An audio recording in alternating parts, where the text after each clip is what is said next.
ইসমাইল রে আমি তো তোর একটু পরে জবাই দিব বাবা, তুই তো আল্লাহর কাছে চলে যাবি।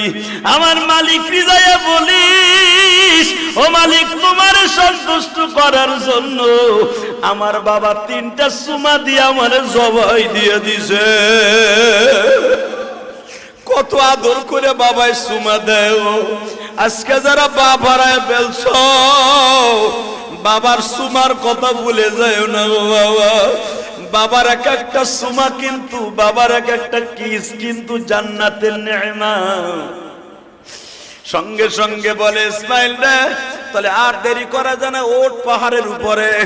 বাজানে ইব্রাহিম আলাইহিস সালাম লম্বা ছিল আপনার আমার হাতের 14.5 হাত। আল্লাহু আকবার বলেন।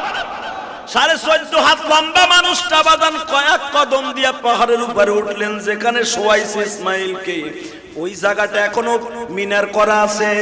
ইসমাইল যখন শোয়া দিবে মাজার থেকে বাজান বেরায় 22-23 হাত লম্বা একটা 22-23 হাত লম্বা একটা রশি, চামড়ার সোবলা দিয়া বানানো বাবা রশি মাজার থেকে ইসমাইল খুলতাছে ইব্রাহিম। ইসমাইল বলে বাবা রশি দিয়ে কি হবে? বাবা আমি তোরে বাইন্ধালাম। ইসমাইল বলে বাবা ঠিক কথাই কইছেন, এই রশিটা লাগবে।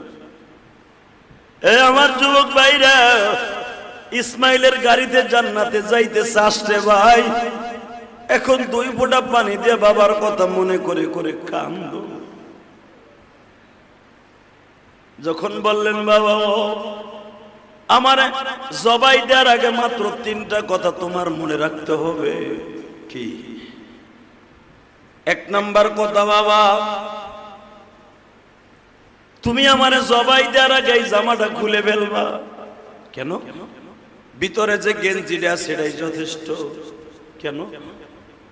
বাবা তুমি আমার এই জামাটা আমার মায়ের কাছে পৌঁছে দিও। বাবা যদি জামাই রক্ত মাখা অবস্থায় দাও আমার মা বেশি কষ্ট পাইব। কে? মায় মনে করবো তুমি আমার জোর করে জবাই দিছো, এই জন্য রক্তগুলো জামাই লাগছে, অতর্কিত হামলা করছো।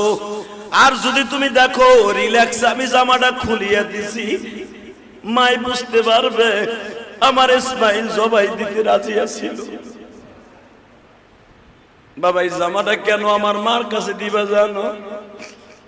মা না তোমারে উঠাই দেওয়ার আগে বলছিল 12 বছর পর্যন্ত আমার ইসমাইলের বুকে ছাড়া আমি মা